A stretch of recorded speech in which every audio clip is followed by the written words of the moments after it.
Good day to Dr. Asong and to all our friends.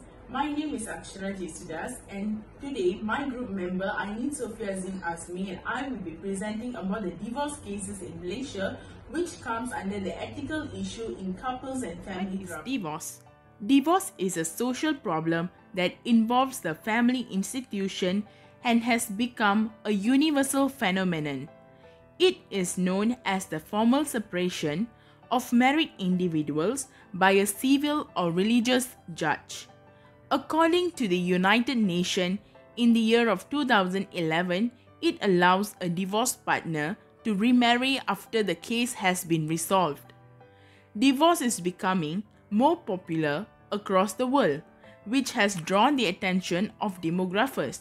According to Emmanuel Kiat, a researcher from Help University, reported that Malaysia was dealing with a divorce issue, with the rate of divorce rising by 105% back then in 2002 and 2009. During this lockdown, the number of divorce cases have risen. Greetings to all, my name is Ainin Sophia Zin Azmi, and now I will be moving forward with the latest divorce cases in Malaysia. According to Ayamani on the 30th November 2020, he stated that there were fewer marriages but more divorces occurred in Malaysia in the year of 2019. Divorce rates rose by 12% in 2019, in which the cases went from 50,862 in 2018 to 56,975 cases in 2019. The median age for divorce among men is 37 years, while the median age for divorce among women is 34 years.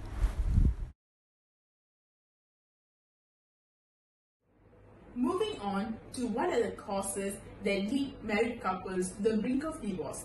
There are many issues that lead to divorce. So now we have chosen to explain about the primary issues of divorce in Malaysia. According to Shelby B. Scott, in the year of 2014, he mentioned the lack of commitment, infidelity and arguments were the most identified as the major contributors to divorce. Infidelity, domestic violence and drug abuse were the most common last straw factors. In a survey, he found out that many participants who participate in this survey blame their partners for divorce compared to blaming themselves. However, in this video, we are going to focus on the three main causes of divorce, which are the financial issues, domestic abuse, and also the third-party involvement.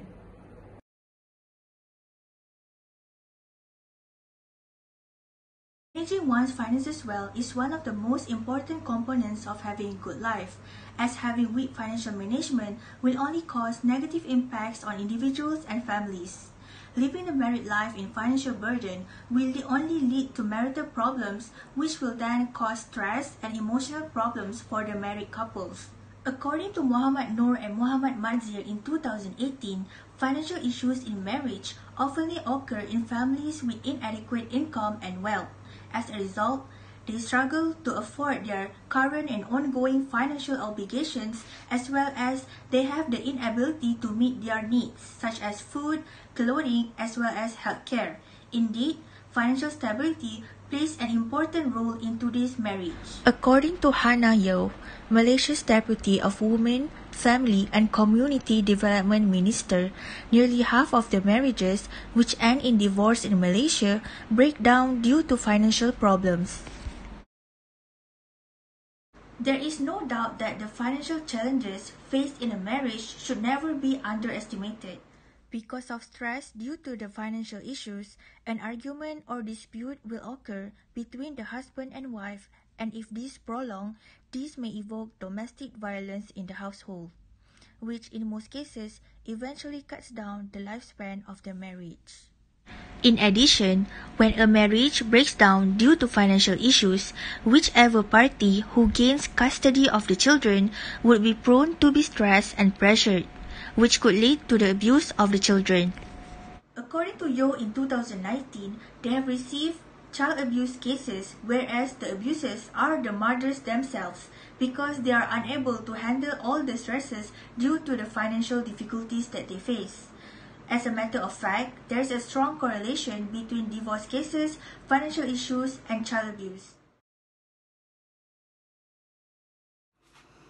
Alright, right now I'm just going to go over some quick tips on how to avoid financial problems in marriage. So first of all, I would say it is very important to understand your partner's spending habits before you tie the knots with him or her. So on top of that, please do not hide your financial problems from your partner because this kind of problem cannot be hidden forever from them. So in addition to that, it is also the best to have a proper discussion related to financial matters before you enter the marriage phase. So just discuss among you guys, like who pay what, maybe your spending habits, whether you will want to have joint finances, or you can be open about your existing debt so your partner can understand more of your financial situation. So maybe by doing this, it will not assure zero financial problems after marriage, but it does help in providing a better guideline and some expectations when you enter the marriage phase. So other than that, when a financial problem arises in your marriage, it is important for both partners to communicate very openly and properly. So indeed, because open communication did help to reduce the financial strain.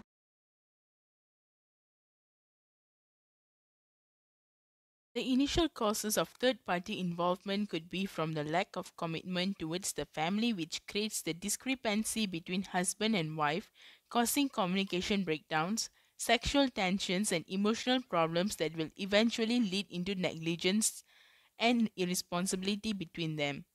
Aside from that, lack of communication also leads to third party involvement because couples often will complain that they are not communicating enough or at all, even though they are staying under one roof.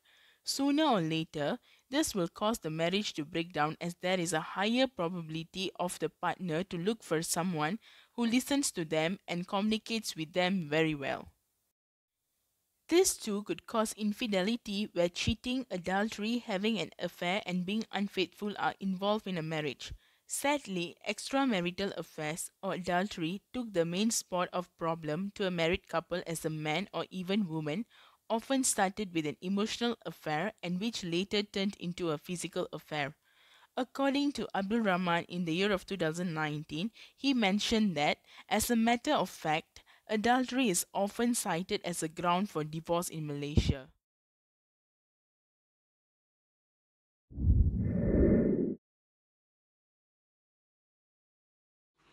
Alright, so the first one is respecting client differences. As we all know, clients, they come from different backgrounds, religions, cultures, as well as each of them have their own preferences. So as for mental health professionals, they are required to respect all kind of differences and to maintain a level of professionalism and courtesy with those who have different backgrounds, thoughts, beliefs, and thinkings from their own. So if the therapist is unable to do so for any reason, they must seek out for professional training until they are able to do so. Moving on to the second point, which is maintaining confidentiality. As we all know, a good counselor, he or she must have a strong sense of responsibility when it comes to maintaining the confidentiality of their clients. So this means that they are responsible for keeping all personal information confidential, including the intake form, the client notes, as well as the client's contact information, and they are not allowed to share these informations with anyone else. So these informations, they must be stored in a place that cannot be accessed by anyone other than the counselors themselves and the authorized personnel. So the confidential information can be included things like who their clients are, where their clients live, or what personal problems their clients are experiencing, and anything that happens during the counseling session.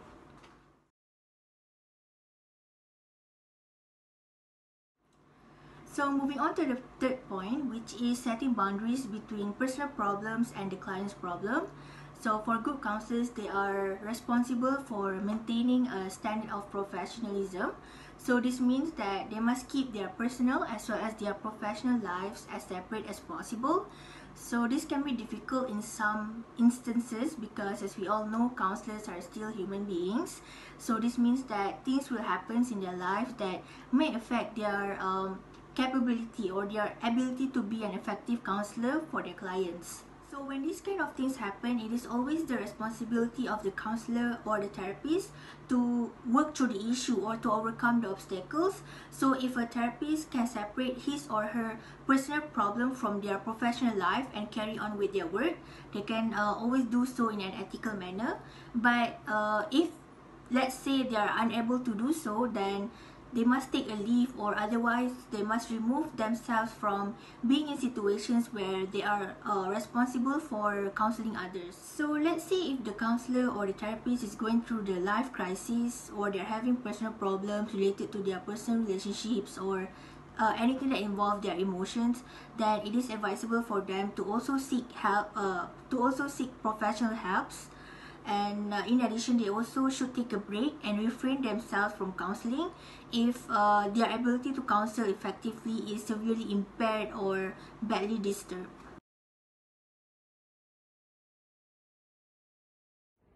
Here are some attitudes of bad therapists on how they go against the ethical code of conduct when dealing with married couples who are close to divorce. According to Michelle Paul, a sex and substance addiction therapist, she stated that there are few signs to know whether your therapist is good or bad. These are the 3 signs to know how your therapist is bad. The first sign is when the therapist is talking too much compared to the client, or not at all listening to what the client is saying. A good therapist will pay attention to you. It's important to be heard by someone. If this is the missing point and it becomes a pattern where the therapist is unwilling to try and understand or work with you on this, or you don't feel like you should say something to the therapist, then it's a red flag. The second sign is when the therapist does not arrange for separate session when it's Couples don't go to therapy because their lives are great. When couples first start counseling, it's normal to meet with each partner individually to hear what they have to say without the other partners present. This varies depending on the situation, but a therapist who sits and listens to 2 people argue and then behaves as a referee isn't helping. And the last sign is when the therapist does not address the underlying issues of the clients, or not referring to the current issues of what is happening between the clients. According to Michelle Paul, a common problem that she says is when a marriage and family therapist has taken a graduate class on sex or drug abuse and believes that he can do it by his own. This does not imply that he or she understands how to handle it, or is even conversant with diagnosis strategies or techniques. Recognizing our limitations and referring clients to experts on a particular topic is both ethical and beneficial to the clients.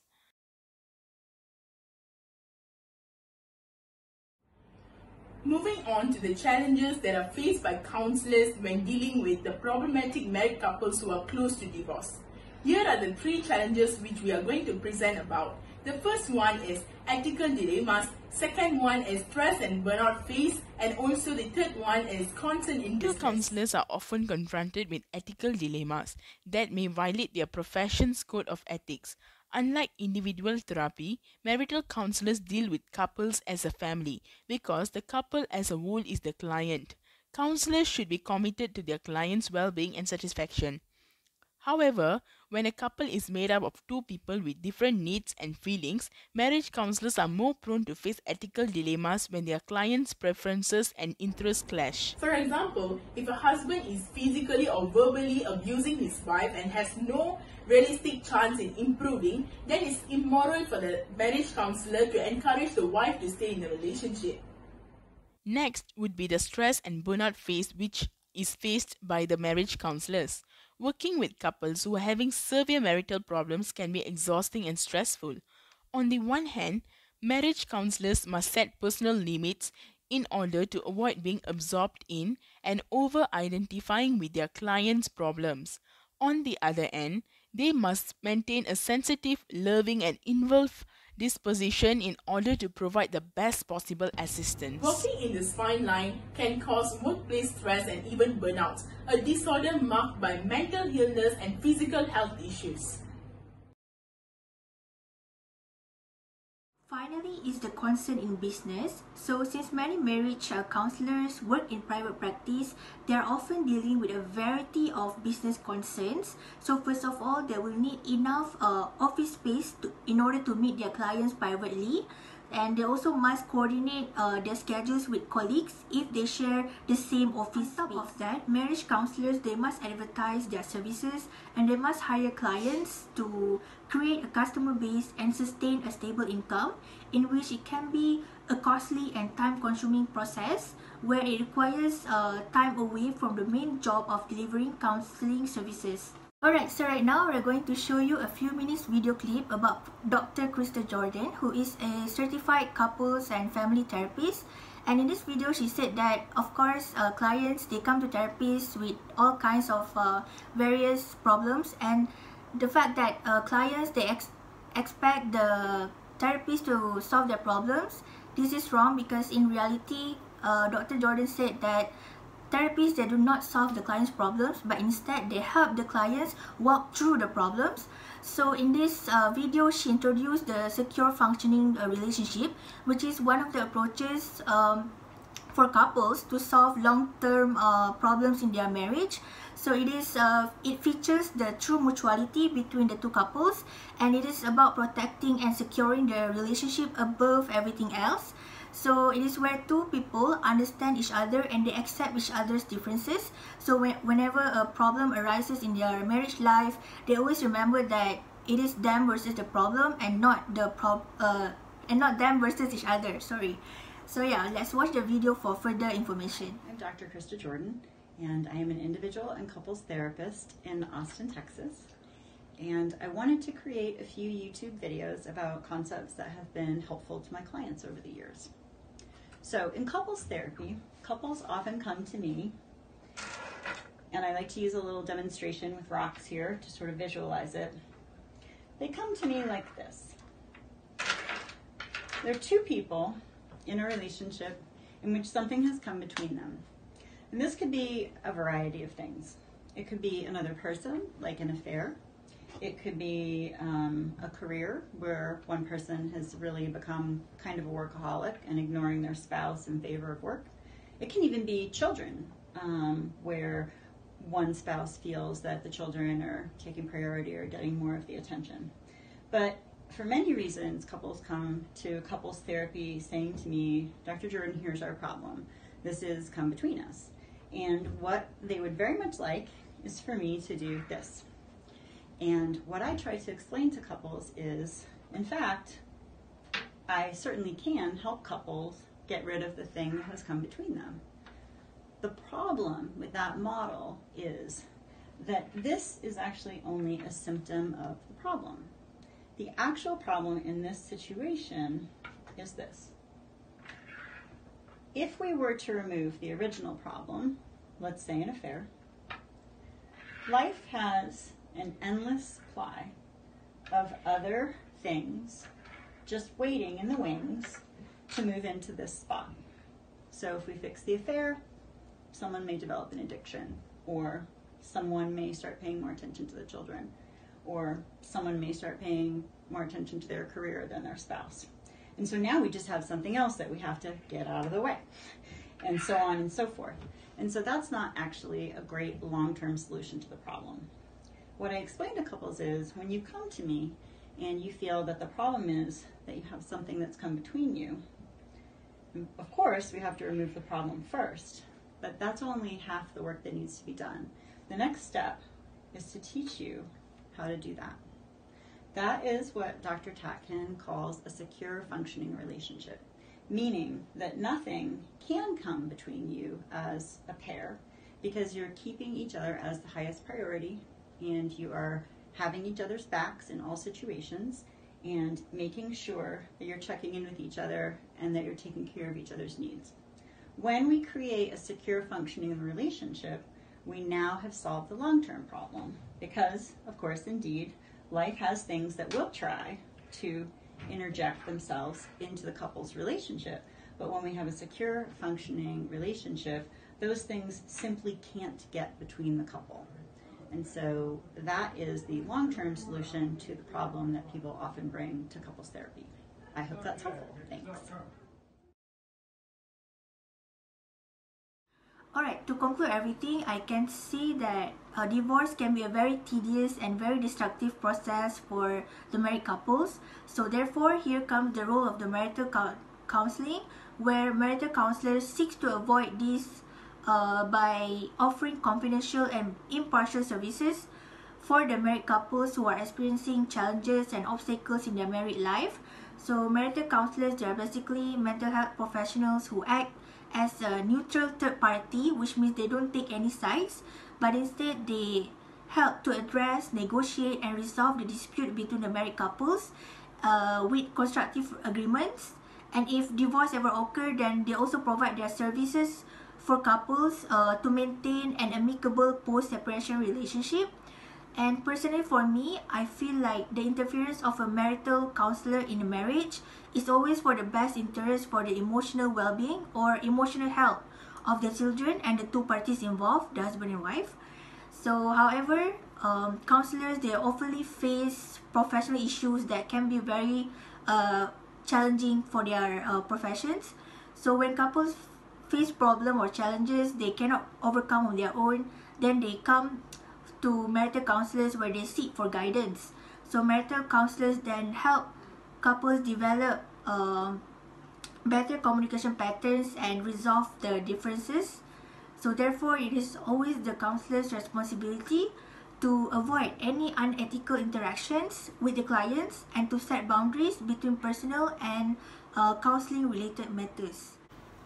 Alright, so we have come toward the end of our presentation, but for now, to conclude this whole video, we are going to watch a few minutes video of all couples, basically telling their challenges that they have faced in their marriage life, as well as some tips on how they overcome those challenges and what makes their marriage last up until now. So let's enjoy the video before we proceed with the Q&A session. Thank you.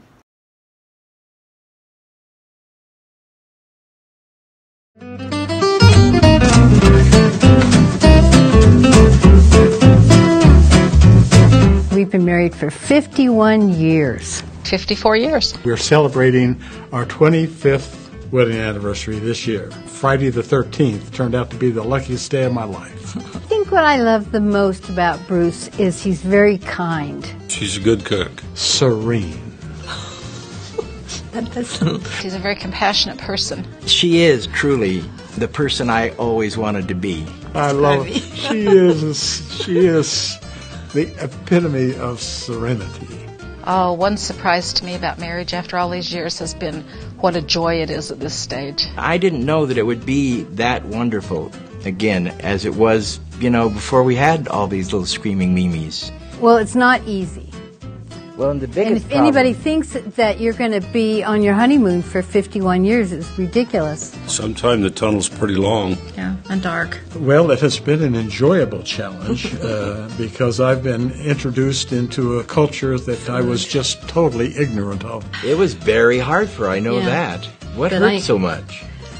You. I think I had to have been like in my 30s or early 40s. I just thought, this is it? This isn't fun. It didn't matter to me that Jim wasn't a member of the church because I loved him very much. And I thought if I only lived with him for this time only, then that was what I would be happy with. But a couple of years later, when our children started to come along, I realized that was not true. That I wanted to be with my children and him forever. Really, the only reason it worked in those early years is we both loved the Lord. And we taught our children to love the Lord. The secret to anything, I think, holding to the rod. If you hold to the rod and don't give up when things are hard, there's always a way through. President Hinckley always said it, that this will pass and that things will get better. And things always do get better. So you have to be patient and loving and see where it goes. Yeah. You're going to have ups and downs, but it's worth it. You cannot change someone to fit the mold you want them to be. I just respect his space and he respects my space. Love him the way he is. Be sure to buy 2 tubes of toothpaste. Well, I will say you are the love of my life. And I'm so grateful that we have stuck it out this long, and I see us together another gazillion or Google. Do you say Google now? She's my babe. And I love you, and I love the fact that I'm going to have you by my side forever. I love him so much. Love being with him.